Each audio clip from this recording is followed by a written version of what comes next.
नमस्कार फ्रेंड्स, मैं दीपू आप लोगों का स्वागत करता हूँ लर्न मैथ विद दीपू पे। बस CHSL 2019 और CGL 2019 प्री के क्वेश्चंस के मैथ के क्वेश्चंस को करने का सीरीज चालू किए हैं, जिसमें 17 मार्च और 18 मार्च के CHSL के क्वेश्चंस और 19 मार्च के फर्स्ट शिफ्ट के क्वेश्चंस को हम लोग कर चुके हैं।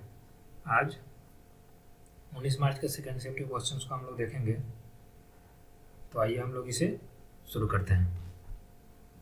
जैसे पहला क्वेश्चन है, निम्न बार ग्राफ में 5 साल की अवधि में भारत में बिस्किट निर्यात को दर्शाया गया है। ग्राफ का अध्ययन करें और दिए गए प्रश्न का उत्तर दें।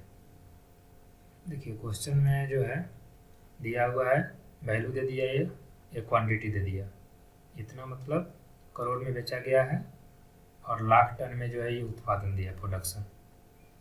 पूछ रहा है क्वेश्चन में कि इन 2 वर्षों में प्रति टन का जो है मूल्य जो है बराबर है, यानी ये बेचा गया है वो उसका क्वांटिटी है, ये वैल्यू है। तो यहाँ पे देखिए, यहाँ पे 1.5 है, लगभग 1.5 है, यहाँ पे 2 है, यहाँ पे है 2.2, 330/150 करेंगे तो यहाँ पे 2.5 है, यहाँ पे जो है 2.5 है। अब देखिए यहाँ पे 2008 में और 2009 में जो है बराबर हो रहा है 2.5, क्योंकि अगर 2 kg जो है 2 kg को 5 रुपये बेच रहा है, और यानी कि 20 kg को 50 रुपये में बेच रहा है, 16 kg को 40 रुपये में बेच रहा है, यानी कि 2.5 रुपये बेच रहा है। तो यहाँ पे 8 और 9 में इक्वल है। तो इसका यही पूछ रहा है, प्रति टन जो है मूल्य बराबर कहाँ पे, 2008 में और 2009 में बराबर है। ठीक है, अगला क्वेश्चन पे आ जाते हैं हम लोग। अगला क्वेश्चन कर रहा है, एक महिला जो है 1000 रुपये प्रतिदिन कमाती है। कुछ हफ्तों बाद जो है वह जो है 1160 रुपये प्रतिदिन कमाती है। उसकी कमाई में कितने प्रतिशत की वृद्धि हुई? देखिए 1000 पे वृद्धि हुआ है उसका 160 रुपया, 116 नहीं, 160 रुपया। तो 100 पे कितना हुआ? 16। अब जितना 100 पे ही होता है उसको ही हम लोग क्या कहते हैं? परसेंट कहते हैं, यानी 16% हो गया। अगला क्वेश्चन पे आ जाते हैं। एक समद्विबाहु समकोण त्रिभुज का क्षेत्रफल दिया है 121 सेंटीमीटर स्क्वायर। इसके कर्ण की लंबाई पूछ रहा है। देखिए समकोण त्रिभुज हम लोग बना लेते हैं समद्विबाहु। अगर ए है तो ये √2a हो जाएगा, क्योंकि यहाँ 90 डिग्री है। अब इसका हम लोग क्षेत्रफल लिखे तो 1/2a² होगा, जिसका वैल्यू दिया है कितना? 121। यानी ए का वैल्यू हम लोग लिखे तो 11, तो ये रूट से बाहर निकल जाएगा, और 2 में 2 जो है रूट में आ जाएगा। ए का वैल्यू इतना आ गया। पूछ रहा है कि हम लोग कर्ण पूछ रहा है, यानी √2a का वैल्यू पूछ रहा है। तो √2a कितना हो जाएगा? √2 से गुना कर देंगे तो 22 हो जाएगा। तो 22 इसका आंसर हो गया। अगले क्वेश्चन पे जाते हैं। अगला क्वेश्चन कर रहा है, यदि 2x बराबर sin थीटा दिया है और 2/x cos थीटा दिया है, तो 4x² प्लस 1/x² का वैल्यू पूछ रहा है। देखिए इसका हम लोग स्क्वायर कर लेते हैं। अगर तो 4x² बराबर आ जाएगा sin स्क्वायर थीटा। फिर इस तरह से इसका भी हम लोग स्क्वायर कर लेते हैं, तो 4/x² आ जाएगा cos स्क्वायर थीटा। दोनों को सम कर देंगे तो 4 कॉमन हो जाएगा, तो x² प्लस 1/x² बराबर क्या हो जाएगा? sin square theta plus cos square theta, जिसका वैल्यू क्या होता है? 1। तो 1 इसका आंसर हो गया। अगले क्वेश्चन पे जाते हैं। क्रमशः 20 सेंटीमीटर और 5 सेंटीमीटर त्रिज्या के 2 वृत्त जो एक दूसरे को बिंदु P पर बाह्य रूप से स्पर्श करते हैं, ये भी जो है क्रमशः R और S केंद्रों वाले उन 2 वृत्तों की सीधी वहनिष्ठ स्पर्श रेखा है। तो AB की लंबाई ज्ञात करना है। देखिए जैसे कि एक बड़ा वृत्त ले लेते हैं हम लोग और एक छोटा वृत्त ले लेते हैं, क्योंकि एक कला में एक का त्रिज्या 20 सेंटीमीटर, एक का जो है 5 सेंटीमीटर है। दोनों का हो गया केंद्र।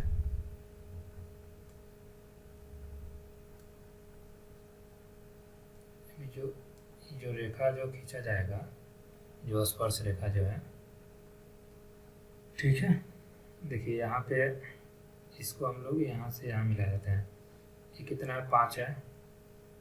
तो ये भी 5 हो जाएगा। टोटल तो 20 दिया है इसका त्रिज्या, तो यानी कि हो जाएगा 15। दोनों केंद्रों के बीच की दूरी R और S है, एक दूसरे को P पर मिलते हैं, ठीक है। ये भी इसको कर देते हैं। दोनों केंद्रों के बीच की दूरी तो यही हो जाएगा, यानी कि 20 टोटल है, 5 25 हो गया, यानी कि ये भी जो होगा 25 होगा। यहाँ भी 90 डिग्री होगा। देखिए 15 25, तो ये ऑटोमेटिक है कि 20 होगा, तो यहाँ पे 20 इसका आंसर हो गया। ट्रिपलेट हो गया 15 20 25 का। देखिए यहाँ पे 5 त्रिज्या था, इसका त्रिज्या टोटल कितना है 20। जब इसको इसके समानांतर इसके यानी पैरेलल इसको जब हम लोग लेंगे तो जितना ही है जितना ही भी होगा। तो 5 5 हो गया, यानी कि टोटल 20 था, तो इतना बच गया कितना 15 15 आई। तो टोटल केंद्रों के बीच की दूरी कितना हो जाएगा 20 5 25। ये तो 20 ही है ना, ये 5 है तो 25 ये भी हो गया। तो ट्रिपलेट से ही हम लोग का निकल गया 15 20 25 पे, तो 20 इसका आंसर हो गया। अगले क्वेश्चन पे आ जाते हैं। निम्न बार ग्राफ में विभिन्न भार समूहों में शिक्षकों की संख्या को दर्शाया गया है। ग्राफ का अध्ययन करें और दिए गए प्रश्न का उत्तर दें। ठीक, देखिए निम्न में से किस भार समूह में शिक्षकों की संख्या अधिकतम है। तो सबसे अधिक कहाँ आपको दिख रहा है, यहाँ पे दिख रहा है। और जो है इसका वेट कितना से कितना के बीच में है 60 से 65। तो ऑप्शन इसका हो जाएगा 60 से 65। तो ऑप्शन इसका आंसर हो गया। अगले क्वेश्चन में आते हैं। तो हम लोग पढ़ लिए हैं डेटा, यहाँ पे आप डायरेक्ट क्वेश्चन पे आते हैं। 2005 में किए गए निर्यात की तुलना में 2006 में निर्यात की मात्रा में कितने प्रतिशत की गिरावट आई। 2005 में 100 है निर्यात, क्योंकि ये तो वैल्यू है, तो 100 निर्यात है। 2006 में कितना 75, 100 से हो गया कितना 75, यानी 25% का गिरावट आ गया। तो 25% इसका आंसर हो गया। अगले क्वेश्चन पे आते हैं। सुरेश ने राकेश को साधारण ब्याज पर 5 वर्ष के लिए कुछ पैसा उधार दिया, ठीक है। अवधि के अंत में राकेश ने सुरेश को धनराशि का जो है 9/8 भुगतान कर दिया। वार्षिक साधारण ब्याज की दर ज्ञात करना है। देखिए अगर 8 रुपया लिया है तो 9 रुपये दिया, ठीक, यानी ब्याज कितना चुकाया 1। तो 1 ब्याज चुकाया कितना 8 पे, यानी 100 से मल्टीप्लाई कर दिया, तो इतना % जो है ब्याज चुकाया, ठीक है। यानी कि हो जाएगा 25/2। लेकिन कितना साल में चुकाया 5 साल में। तो 5 से अगर हम लोग डिवाइड कर दें तो क्या निकल जाएगा, हम लोग का निकल जाएगा रेट, ठीक है। क्योंकि तो 25 यानी कि 2.5 हो गया रेट, 2.5% वार्षिक हो गया, सीधा है। क्योंकि देखिए 9/8 यहाँ पे दिखा दिया, तो हम लोग टोटल मतलब मूलधन को क्या मान लिए 8 मान लिए, तो टोटल रुपया कितना देगा 9 देगा, क्योंकि 9/8 हो रहा है। यानी ब्याज उसको कितना देना पड़ रहा है 1 रुपया, क्योंकि 8 रुपया लिया और 9 रुपया देना पड़ रहा है। तो ब्याज तो हम लोग कैलकुलेट करेंगे मूलधन पे, यानी 1/8 हो गया, उसका गुना 100 कर दें तो परसेंट में निकल गया कि इतना % वो ब्याज दिया, लेकिन 5 वर्ष में इतना % दिया, तो 5 से डिवाइड कर दिया तो 1 वर्ष का निकल गया। वही पूछ रहा है दर बताने के लिए, तो दर आ गया 2.5%। अगले क्वेश्चन पे आ जाते हैं। एक कार जो है 5 घंटे में 150 किलोमीटर की दूरी तय करती है। यदि यह अपनी चाल जो है अपनी सामान्य चाल की 1/3 चाल से चलती है, तो उसे समान दूरी तय करने में कितना और समय लगेगा। यहाँ पे ध्यान देने वाला बात है, कितना और समय लगेगा। देखिए इसका कोई यहाँ पर मतलब नहीं है। 1/3 यानी कि अगर उसका चाल 3 था तो अब चाल कितना हो गया 1 हो गया, ये स्पीड की बात है। तो टाइम का रेशियो क्या हो जाएगा 1/3, इसका उल्टा हो जाएगा, क्योंकि चाल ज़्यादा होगा तो समय कम लेगा। देखिए 1 का वैल्यू दिया है 5, क्योंकि पहले 5 घंटा समय लेता था, तो अब कितना लेगा 15 घंटा। लेकिन अभी 15 घंटा लेगा, पहले लेता था 5 घंटा, यानी कितना अधिक समय लेगा 10 घंटा। वही पूछ रहा है कितना और समय लगेगा, 10 घंटा समय और लगेगा। 5 तो पहले लग ही रहा था, 10 घंटा और लगेगा, तो इसका आंसर 10 होगा। नहीं तो 15 अगर दिया रहता तो मतलब 10-15% लोग तो 15 तो ठीक कर ही देते बिना इसको सही से देखे हुए। अगले क्वेश्चन पे जाते हैं हम लोग। यदि 2 cot थीटा बराबर 3 है, तो इसका वैल्यू ज्ञात करना है। अब देखिए, तो यहाँ से cot थीटा क्या हो जाएगा, 3/2, यानी हो गया b, ये हो गया p, तो h हो जाएगा √13, 9 4 13। अब यहाँ पे हम लोग रख देते हैं, तो √13 गुना cos थीटा हो जाएगा 3/√13 माइनस 3 गुना tan थीटा, तो tan थीटा इसका उल्टा हो जाएगा, यानी 2/3 हो जाएगा। 3 tan थीटा 2/3 आ गया, प्लस √13 गुना sin थीटा आ गया आपका 2/√13।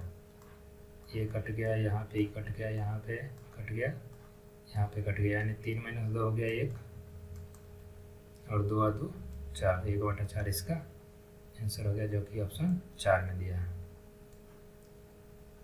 अगले क्वेश्चन पे आते हैं। अगला क्वेश्चन कह रहा है समीकरण इतना का मान ज्ञात करना है।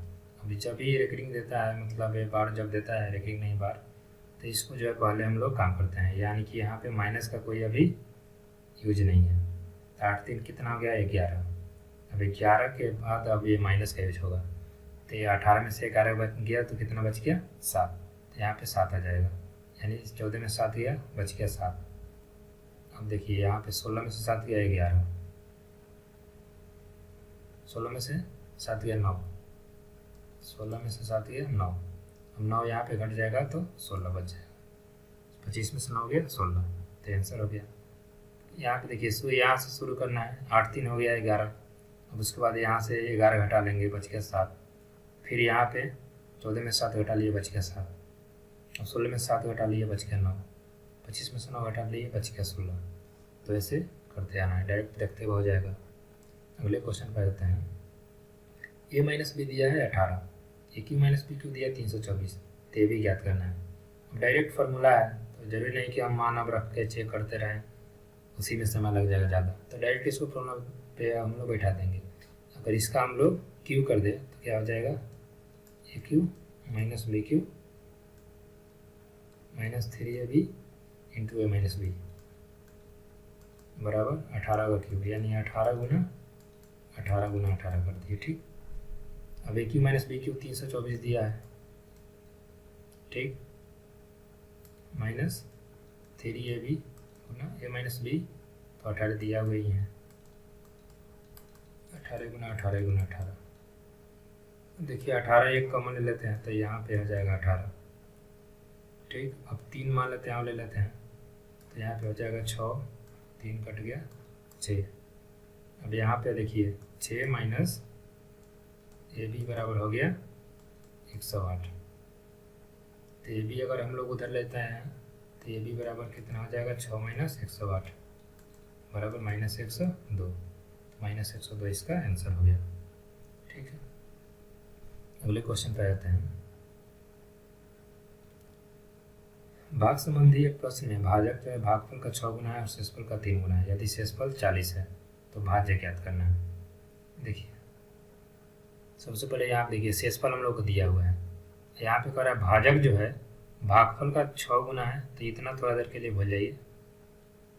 ठीक, तो डायरेक्ट यहाँ से पढ़िए, भाजक जो है शेषफल का 3 गुना है, तो भाजक कितना हो गया, शेषफल तो 40 है, यानी भाजक हो गया 120। देखिए अब इधर भूल जाइए, भाजक जो है भागफल का 6 गुना है, भाजक तो 120 है, यानी भागफल हो गया 20, तब तो 20 का 6 गुना हो गया 120। हम लोग को डायरेक्ट अब सब मालूम चल ही गया, तो भाज्य निकाल देना है। भाज्य बराबर क्या होता है, भाज्य बराबर होता है भाजक गुना भागफल प्लस शेष। देखिए भाजक कितना आ गया 120, भागफल आ गया 20, शेष हो गया 40। 2400 प्लस 40, तो 2440 इसका आंसर हो गया। अगले क्वेश्चन पे आते हैं। उस वृत्त के चतुर्थांश का क्षेत्रफल ज्ञात करें जिसकी परिधि 22 सेंटीमीटर है। चतुर्थांश हो गया यानी कि वृत्त का 1/4, परिधि दिया है 22 सेंटीमीटर, तो पाई ना लिखेंगे, डायरेक्ट 2 गुना 22/7 गुना आर दिया है 22 22 से 22 कट गया यानी कि r आ गया 7/2। हम लोग को निकालना है 1/4 और क्षेत्रफल यानी πr²। तो 22/7 गुना इसका स्क्वायर यानी 7/2 गुना 7/2। 7 से कट गया, 2 से 11 कट गया, 11 से 77 हो गया, बटा 8 हो गया। तो 8 9 72, 9 दशमलव आ जाएगा समथिंग। तो इसका आंसर हो गया। अगले क्वेश्चन पे आते हैं। 40 संख्याओं का औसत दिया है 36, पहली 25 संख्याओं का औसत दिया है 31 और अंतिम 16 संख्याओं का औसत दिया है 43। तो 25वीं संख्या का ज्ञात करना पूछ रहा है। देखिए यहाँ पे 25 संख्या का दे दिया 31, 16 संख्या का दे दिया 43, यानी कि दे दिया यह कितना 41 संख्या का और 40 का यहाँ पे दे दिया। देखिए यहाँ पे इस टाइप के क्वेश्चन में जो है सबसे बेस्ट है लास्ट डिजिट देखिए, क्योंकि यहाँ पे देखिए सबका लास्ट डिजिट जो है अलग अलग है। तो हम लोग 25 को अगर मल्टीप्लाई करते हैं 31 से, 25 संख्या का निकल जाएगा, लास्ट में 5 आएगा, प्लस 16 संख्या का अगर निकालते हैं तो 43 से अगर गुना करेंगे तो कितना आ जाएगा 4 का 18, यानी 8 5 13, 13 आ गया, लास्ट में 3 आ गया। ये हो गया हम लोगों को 41 संख्या का। 40 का अगर निकालेंगे तो ये तो मल्टीप्लाई करेंगे 40 का 36 में तो 0 ही आएगा, यानी 3 में से 0 हम लोग किए तो लास्ट में 3 आएगा, यानी कि यही इसका ऑप्शन हो सकता है, यही होगा भी, तो यही इसका आंसर हो जाएगा। नहीं तो फिर हम लोग इसका 25 को गुना कर दिए 31 से, फिर इसमें 16 का गुना कर दिए 43 से, या घटा लिए इसमें 40 से गुना करके 36 से, यहाँ से निकाल सकते हैं इजली। तो ये जब भी लास्ट डिजिट अगर डिफरेंट दिया हो तो डायरेक्ट हम लोग देख लेंगे 5, यहाँ पे 4 का 18 13, 3 हो गया, यहाँ पे 0 3 हो गया इसका आंसर। अगले क्वेश्चन पे जाते हैं। अनुपात 16:19 से प्रत्येक पद में कितना घटाया जाए कि अनुपात जो है 7:6 हो जाए। देखिए 16 माइनस x कर दिए, 19 माइनस x बराबर 7/6 हो गया। अब हो गया 96 माइनस 6x बराबर 133 माइनस 7x, या कि इधर हो गया x क्योंकि जुट जाएगा इधर आके, बराबर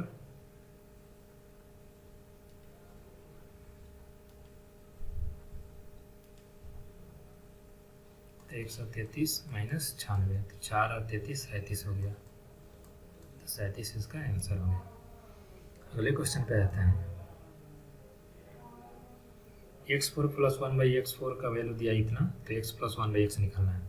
अब देखिए इसमें दोनों साइड अगर हम लोग 2 जोड़ दें तो ये कितना का हो जाएगा, x² + 1/x² का होल स्क्वायर बन जाएगा इधर, यानी x² + 1/x² का होल स्क्वायर हो जाएगा। और ये हो जाएगा रूट में, अगर मतलब रूट में नहीं है अभी तो ऐसे लिखना होगा, हो जाएगा 14/161 हो गया। अब जब इधर से स्क्वायर हटाएंगे तो ये चल जाएगा रूट में। देखिए रूट में 120 का हम लोग अगर करते हैं तो 144 पे 00, यानी कि उससे थोड़ा सा कम है, यानी कि 119 का ये जो है स्क्वायर है, तो यानी x² + 1/x² निकल गया 119। फिर हम लोग दोनों साइड अगर 2 जोड़ दे तो हो जाएगा 121 इधर हो जाएगा, ये हो जाएगा x + 1/x का होल स्क्वायर, यानी x + 1/x क्या आ गया, √121, यानी 11 आ गया, तो 11 इसका आंसर हो गया। अगले क्वेश्चन पे आते हैं। ABC की त्रिमात्रिकाएं जो है x, B, A, Y, C, Z जो है बिंदु L पर एक दूसरे को प्रतिच्छेद करती है। ABC का क्षेत्रफल दिया है 30 सेंटीमीटर, 3 सेंटीमीटर स्क्वायर, तो चतुर्भुज BXLZ का पूछ रहा है। देखिए सबसे पहले एक त्रिभुज बना लेते हैं ABC।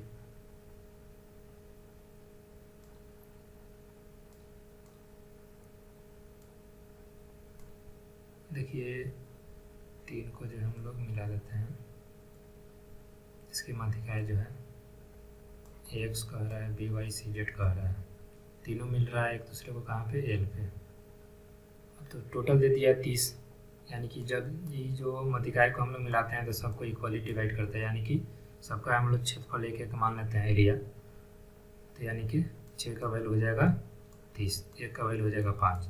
अब पूछ रहा है क्या, बी एक्स एल जेड, तो बी एक्स और एल और जेड, यानी कि 2 को इसमें आ जाएगा, यानी 2 का वैल्यू बताना है, तो 2 का वैल्यू हो गया 10 हो गया, 10 इसका आंसर हो गया। अगले क्वेश्चन पे आते हैं। 4 सेंटीमीटर की 2 बराबर त्रिज्या वाले वृत्त के केंद्रों के बीच की दूरी 17 सेंटीमीटर है, तो अनुप्रस्थ स्पर्श रेखा की लंबाई ज्ञात करना है, यानी ट्रेवर्स टेंजेंट का। देखिए 2 हो गया,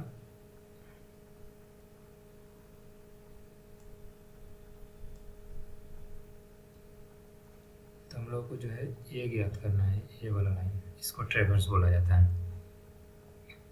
तो देखिए यहाँ पे मान लेते हैं वो है ओ डैश है, ये जो है ये और है और बी है, और इसकी त्रिज्या को हम लोग,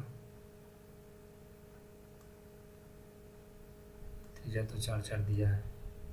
देखिए फॉर्मूला क्या होता है, रूट अंडर, यहाँ पे हम लोग को ओ डैश निकालना है, ओ डैश बराबर होता है, ओ डैश नहीं निकालना है, सॉरी, हम लोग को ए बी निकालना है, तो हो जाएगा ओ डैश का होल स्क्वायर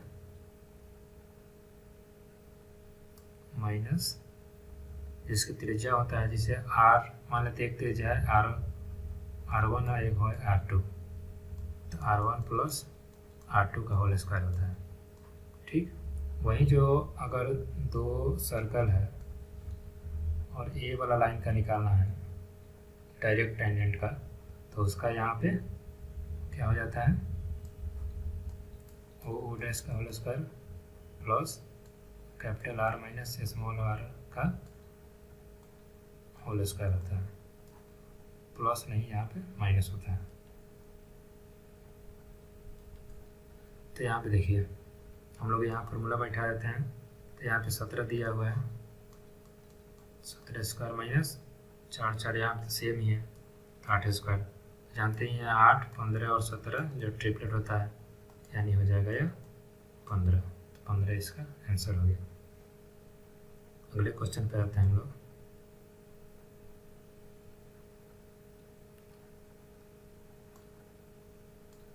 अगला क्वेश्चन कह रहा है x बराबर tan 40 डिग्री दिया है, तो 2 tan 50 पूछ रहा है। देखिए 2 tan 50 को हम लोग अब 40 में हम लोग चेंज करना है, तो लिख सकते हैं cot 40 डिग्री। ठीक, cot 40 को 1/tan 40 लिख सकते हैं, 2 और tan 40 का हम लोग उल्टा करते तो 1/x हो जाएगा, यानी 2/x इसका आंसर हो गया। x के टर्म में बताना है। अगले क्वेश्चन पे आते हैं हम लोग। और आइए, पुस्तक का अंकित मूल्य जो है 150 है, इसे 30% और 40% की 2 क्रमिक छूट पर बेचा जाता है, तो इसका विक्रय मूल्य ज्ञात कीजिए। तो ये तो ईजी है, 125 का 30% लेस दे दिए, यानी कि 70% पे बेच दिए, 40% लेस दे दिए, यानी कि 60% पे बेच दिए, 5 3 15 हो गया, 5 गुना 10 हो गया, 2 से कट गया 3, 9 7 हो गया 63 रुपये आंसर हो गया।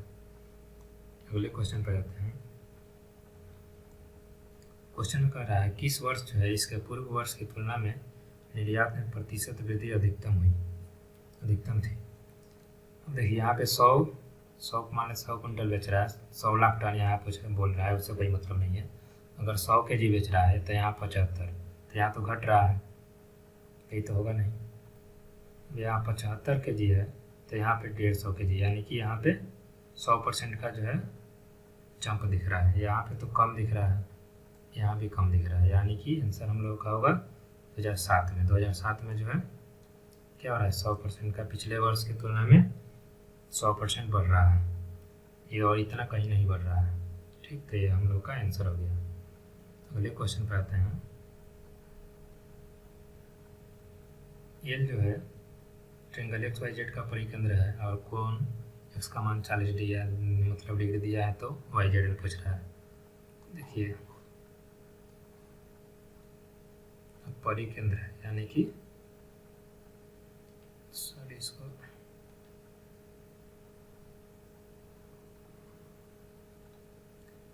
ये हो गया x, y हो गया, z हो गया, ये जो है इसका परिकेंद्र हो गया, यानी यहाँ से जो है सब का इक्वल होगा, सेम होगा। ठीक, अगर x का मान 40 डिग्री दे दिया, अब ये जो है 40 डिग्री दे दिया, तो परिकेंद्र में क्या होता है कि ये होता है इसका मतलब 2 टाइम्स, यानी हो गया 80 डिग्री। तो वाई जेड एल पूछ रहा है, वाई जेड एल ये वाला एंगल पूछ रहा है। यह तो दोनों त्रिज्या हो गया, यानी सेम हो गया, यानी दोनों एंगल भी सेम होगा। तो ये हो गया 80, तो यानी कि बाकी दोनों का सम कितना होगा, 100 होगा, यानी कि ये कितना होगा, 50 होगा। 50 इसका आंसर हो गया। अगले क्वेश्चन पे आते हैं। अगला क्वेश्चन कर रहा है,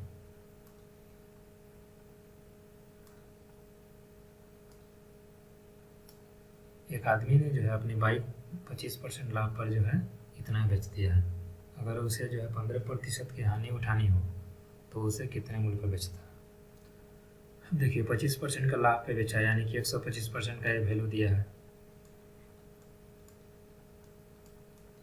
ये जो वैल्यू है 125% का है, तो हम लोग को निकालना है कितना, 15% हानि पे बेचना चाहता है, यानी कि 85% पे।